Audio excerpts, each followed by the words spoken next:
कैसे हैं? एक बार आपका फिर से स्वागत है GC point by CP sir YouTube channel पर।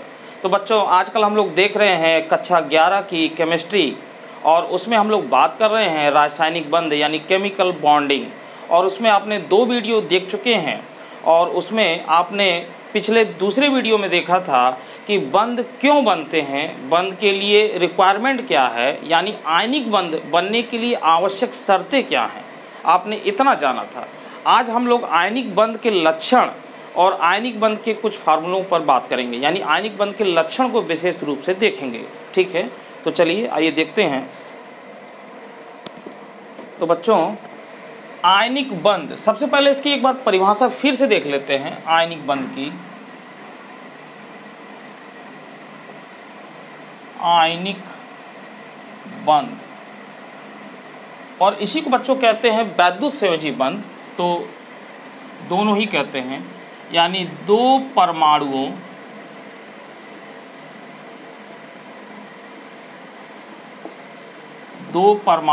के बीच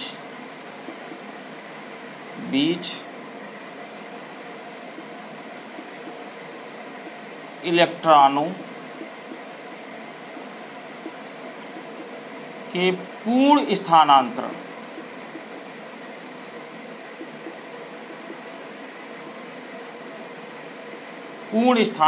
से बनने वाले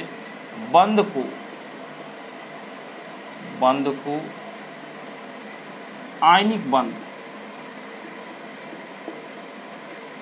आयनिक बंध कहते हैं। आयनिक बंध कहते हैं।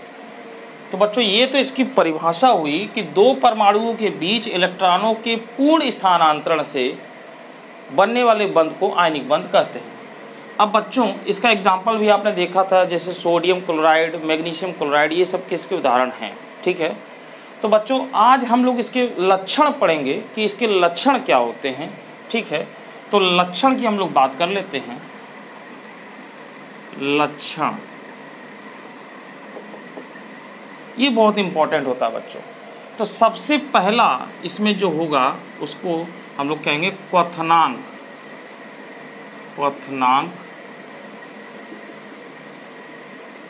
तो बच्चों, इसको सबसे पहले समझ लेते हैं। तो देखिए, जो आयनिक बंध बनते हैं ये धनावेशित और ऋणावेशित आयनों से बनते हैं। यानी इसमें धनावेशित और ऋणावेशित आयन जो होते हैं वो एक क्रिस्टल के रूप में होते हैं। यानी कहने का मतलब ये है कि जैसे NaCl है, तो बच्चों इसमें देख रहे हैं कि इस तरीके से ये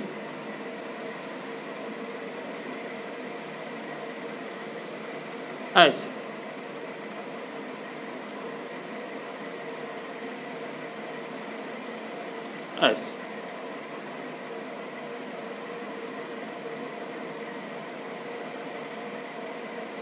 तो बच्चों इस तरीके से ये माइनस, ये प्लस, ये माइनस, ये प्लस, ये माइनस, ये माइनस, सॉरी ये plus minus plus minus plus minus plus minus plus minus.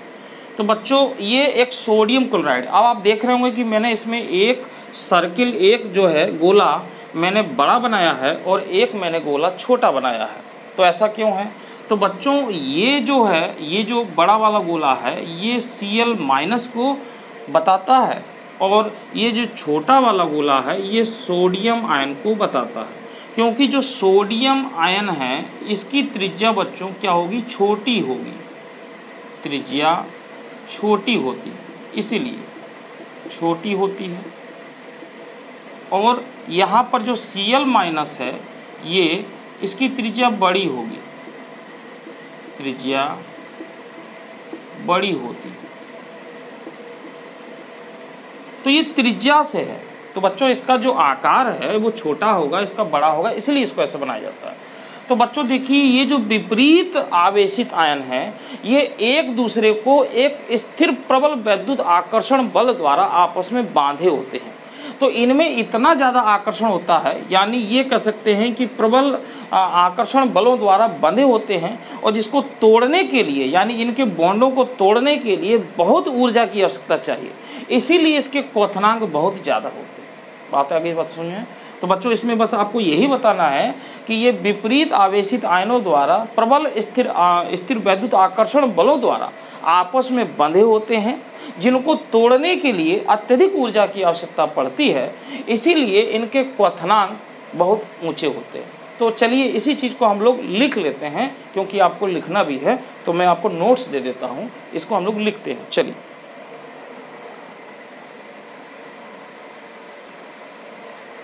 हाँ बच्चों, तो देखिए ये परिभाषा क्वथनांक और गलनांक। पहला पॉइंट हुआ कि आयनिक यौगिकों के क्वथनांक व गलनांक बहुत अधिक होते हैं, क्योंकि इनके क्रिस्टल में धन आयन और ऋण आयन होते हैं। जैसे मैंने आपको बताया, जो प्रबल स्थिर वैद्युत बलों द्वारा परस्पर जुड़े रहते हैं, इन प्रबल बलों को तोड़ने के लिए अधिक ऊर्जा की आवश्यकता होती है, इसीलिए इनके क्वथनांक व गलनांक ऊंचे होते हैं। यानी आपको परीक्षा में आराम से इतना लिख देना होगा, ठीक है।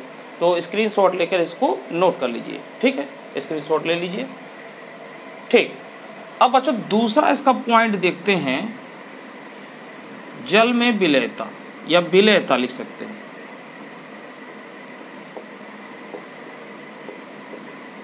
विलयता, तो बच्चों देखिए दूसरा है विलयता, यानी आयनिक यौगिक जल में विलय हो जाते हैं, सॉल्युबल हो जाते हैं, ये घुल जाते हैं।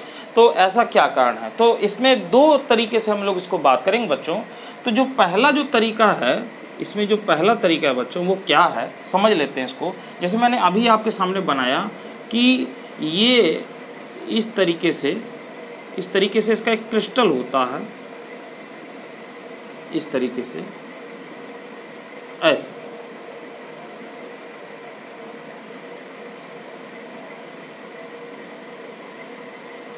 ठीक है। ये और अच्छे से अगर आप बनाएं तो एकदम सही होने का, मैं थोड़ा जल्दी बना दे रहा हूँ इस तरीके से बच्चों। और भी होता है इसमें, अब यहाँ पे छोटा बना दीजिए तो इस तरीके से हो जाएगा, इस तरीके से।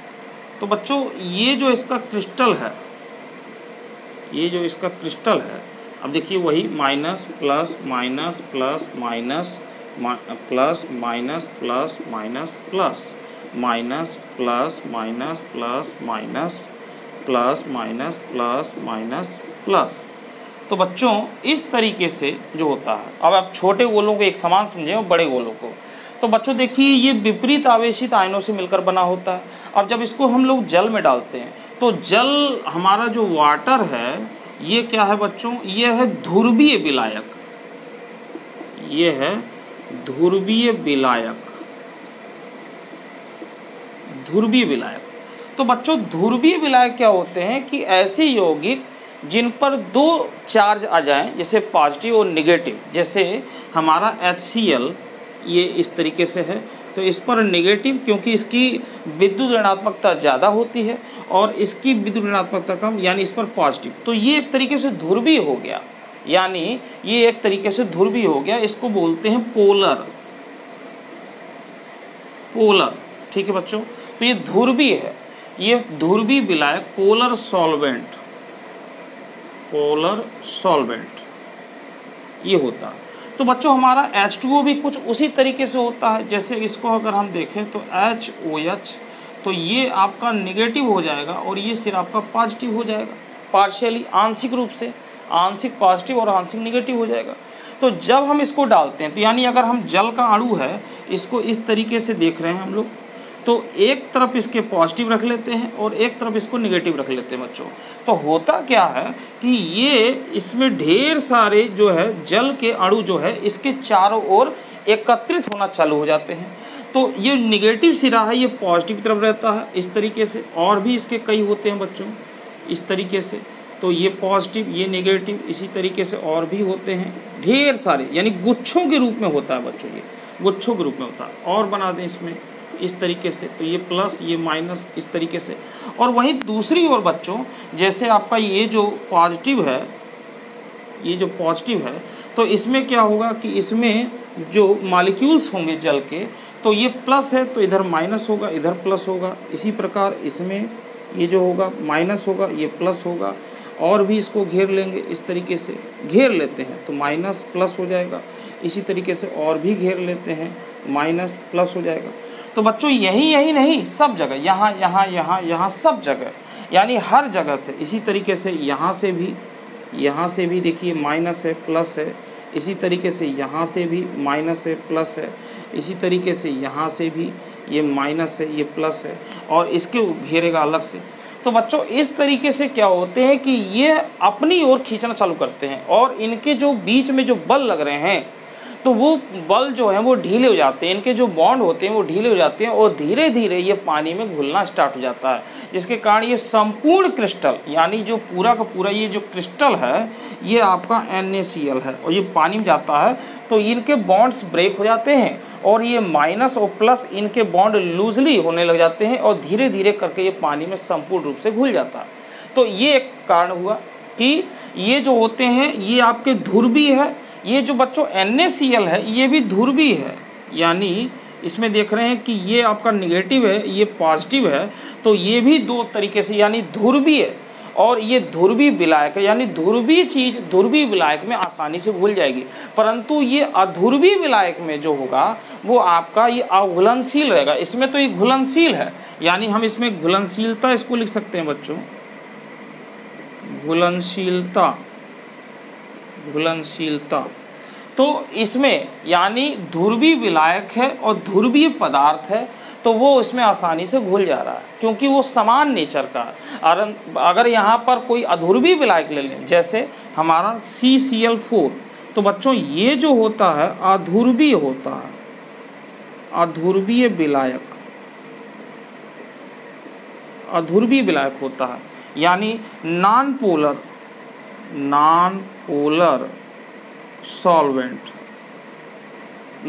सॉल्वेंट, ठीक है। तो बच्चों अध्रुवीय विलायक में ये नहीं घुलेगा, अध्रुवीय विलायक में अध्रुवीय पदार्थ घुलेगा, और ध्रुवीय विलायक में ध्रुवीय पदार्थ घुलेगा। तो ये इसका एक कारण हुआ, ठीक है। तो आपको इस समझ में आ गया होगा।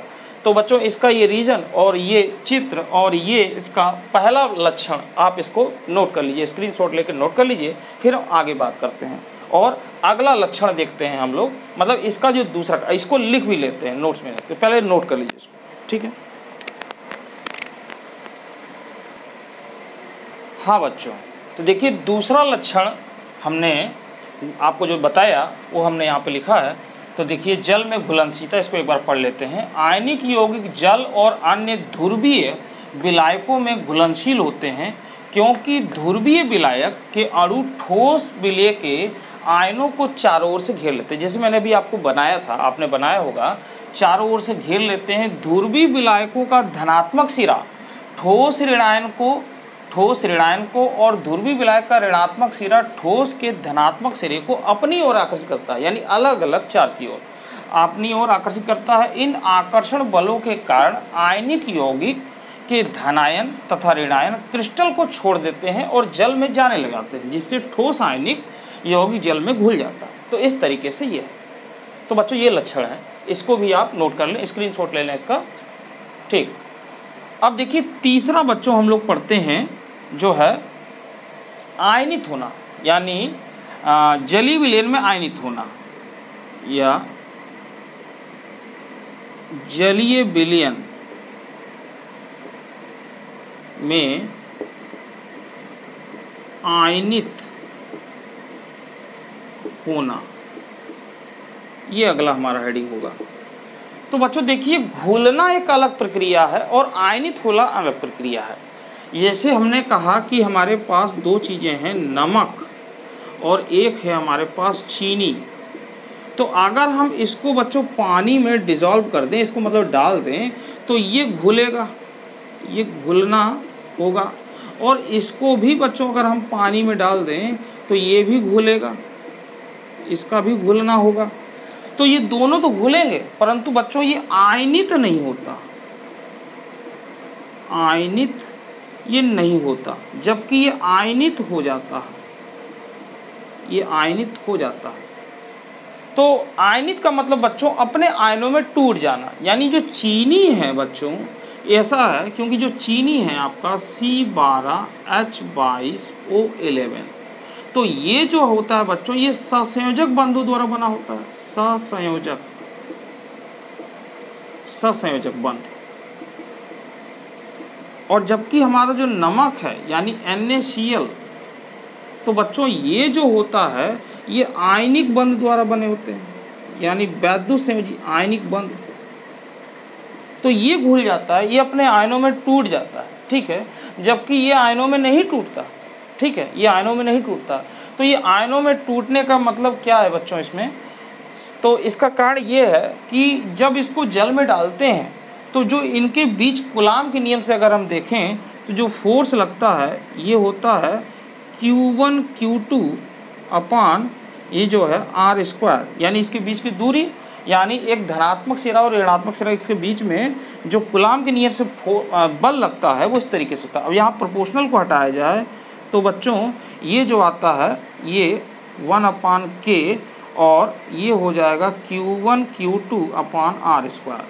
तो बच्चों ये 1/K या तो हम यहाँ पर ये भी ले सकते हैं F बराबर 1/4πε0, ठीक है, और जो है Q1 Q2 अपान R²। तो केमिस्ट्री में ज़्यादातर हम लोग K इस्तेमाल कर लेते हैं। तो बच्चों जो K है वो हमारा क्या है, ये है परावैद्युत स्थिरांक, परावैद्युत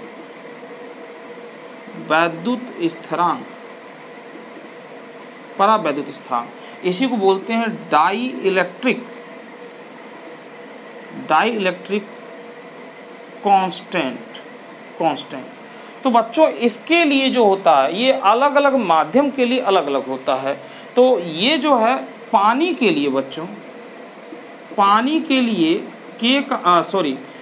पहले वायु लिख लेते हैं, वायु या निर्वात, इसके लिए बच्चों K का मान होता है 1, जबकि पानी के लिए इस K का मान होता है 78.5।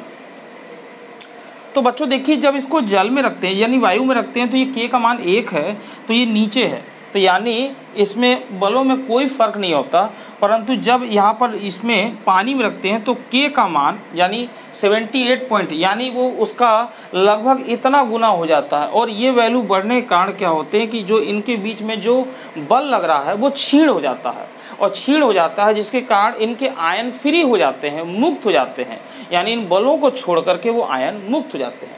तो इसीलिए जलीय विलयन में ये आयनित हो जाते हैं, ठीक है बच्चों। तो इसको भी आप नोट कर लीजिए। अब हम इस पॉइंट को लिखते हैं, ठीक है। हाँ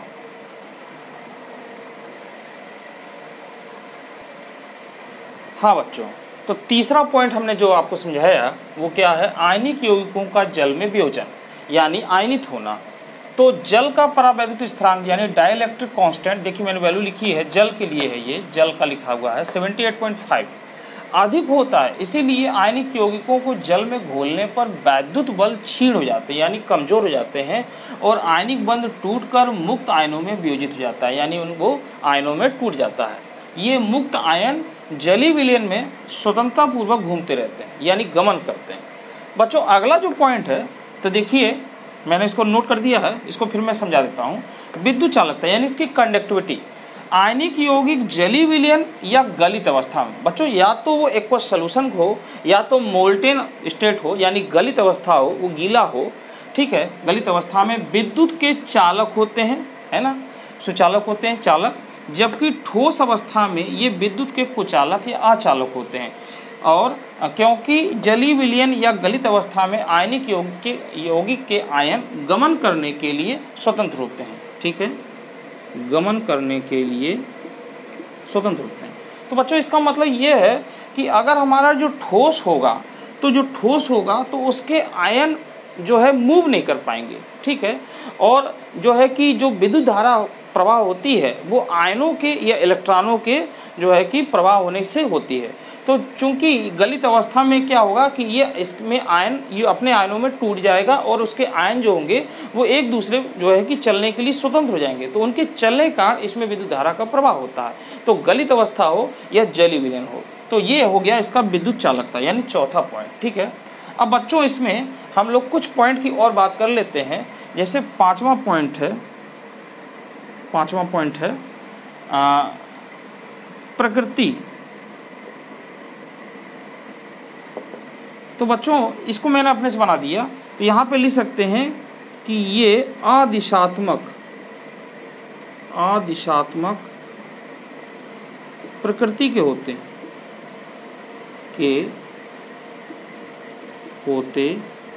हैं। तो बच्चों कहने का मतलब ये है कि अदिशात्मक प्रकृति के होते हैं तथा इनकी कोई ज्यामितीय आकृति नहीं होती, ये भी लिख सकते हैं, तथा इनकी कोई ज्यामितीय आकृति नहीं होती है। तो बच्चों यानी कहने का मतलब ये है कि इनकी कोई भी डायरेक्शनल नहीं होता, कोई दिशा में नहीं होता। जैसे कहने का मतलब ये है कि हमारे पास Mg और MgCl2 है। अगर हमको इसको दिखाना है तो इसको हम लोग ऐसे दिखा सकते हैं कि ये 2 इलेक्ट्रॉन इस तरीके से हैं और ये 2 2 4 2 6 और 1 7, और यहाँ पर हम ले लें तो 2 2 4 2 6 और 1 7। तो ये एक इलेक्ट्रॉन जो है ये इधर आ गया और एक इलेक्ट्रॉन इसने अपना इधर कर दिया। तो ये इस तरीके से Mg ये 2 प्लस हो जाएगा और Cl 2 2 4 2 6 2 ये आपका हो गया, ये आ गया यहाँ पर माइनस, और इसी तरीके से 2 2 4 2 6 1 7 और ये 8 ये माइनस। तो देख रहे हैं इसको हम लोग ऐसे भी बना सकते हैं और ऐसे भी बना सकते हैं इसको, यानी इनका कोई भी एक एंगल नहीं है। इस तरीके से कोई एंगल नहीं है। तो ये इधर भी दे दिया और ये आपका इधर दे दिया। ठीक है बच्चों, ये इस तरीके से यहाँ हम लोग प्लस लगाते हैं, परंतु इसके बाद प्लस नहीं लगाते क्योंकि ये आकर्षण बल द्वारा आपस में बढ़ जाते हैं। तो ये बच्चों इनकी कोई भी दिशात्मक नहीं होती, कोई डायरेक्शनल नहीं है और इनकी कोई ज्यामितीय आकृति नहीं है, मतलब कोई शेप नहीं होता इनका, कोई एंगल नहीं होता, कोई कोण नहीं होता। ठीक है, तो ये अगला पॉइंट हो गया। तो बच्चों इसको आप नोट कर लें, फिर हम इसमें आगे बात करते हैं। तो एक स्क्रीनशॉट ले लीजिए इसका। हाँ बच्चों, तो स्क्रीनशॉट आपने ले लिया होगा, मैं इसको मिटाता हूँ।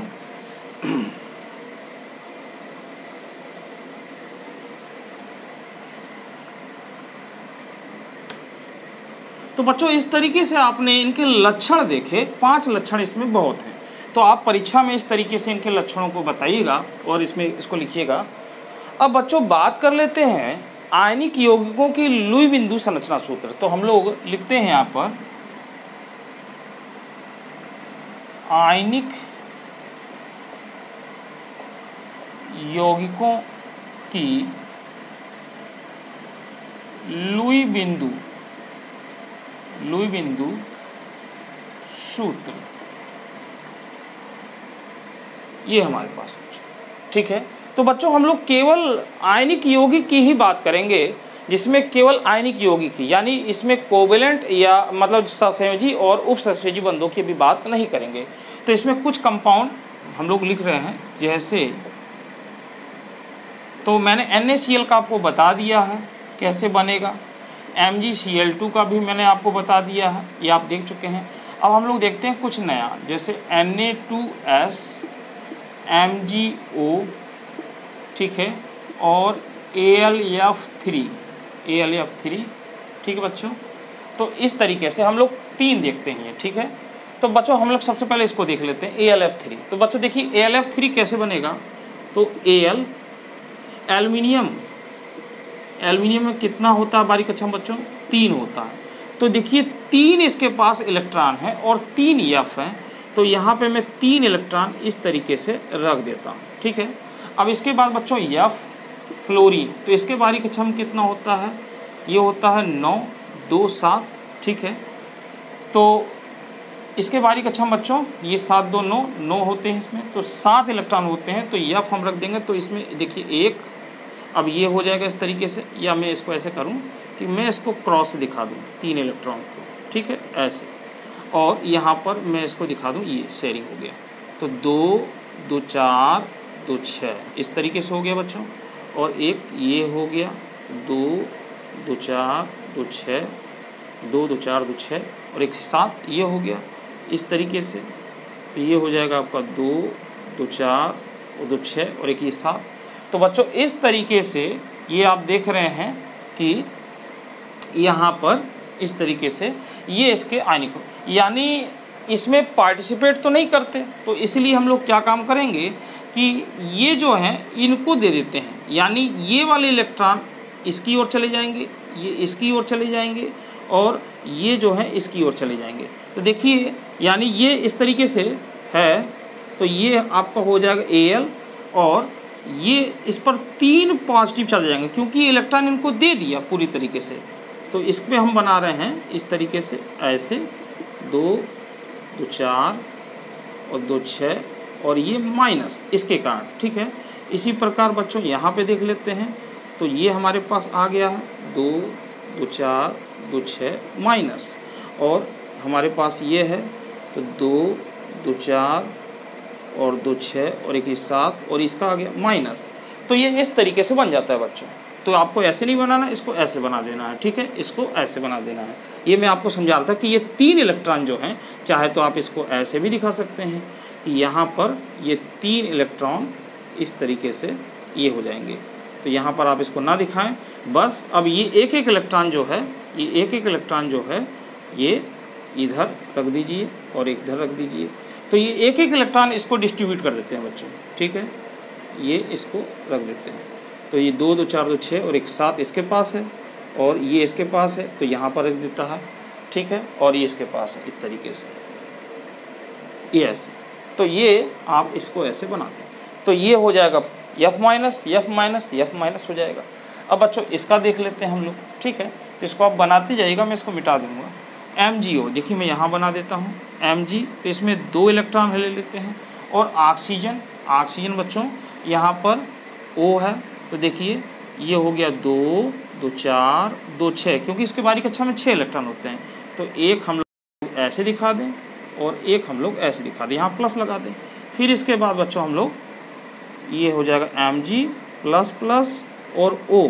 तो यहाँ पे देखिए हम लोग क्या करेंगे कि ये 2 इलेक्ट्रॉन ऐसे दिखा दीजिए और ये 2 2 4 और 2 6, 2 2 4 2 6 और ये 2 इलेक्ट्रॉन इसके ले लिए क्रॉस में, तो ये माइनस माइनस ये हो गया इसका। अब ये वाला बचा है, तो बच्चों इसको आप लोग बनाइएगा, ये आपके लिए होमवर्क हो गया। तो बच्चों इस तरीके से आपने लुई बिंदु संरचना सूत्र देखा और इसमें हम लोग ने जाना, ठीक है। तो अब अगले वीडियो में बच्चों हम लोग बात करेंगे सहसंयोजी बंध और उसके लक्षणों के बारे में। तब तक के लिए मुझे दीजिए धन्यवाद।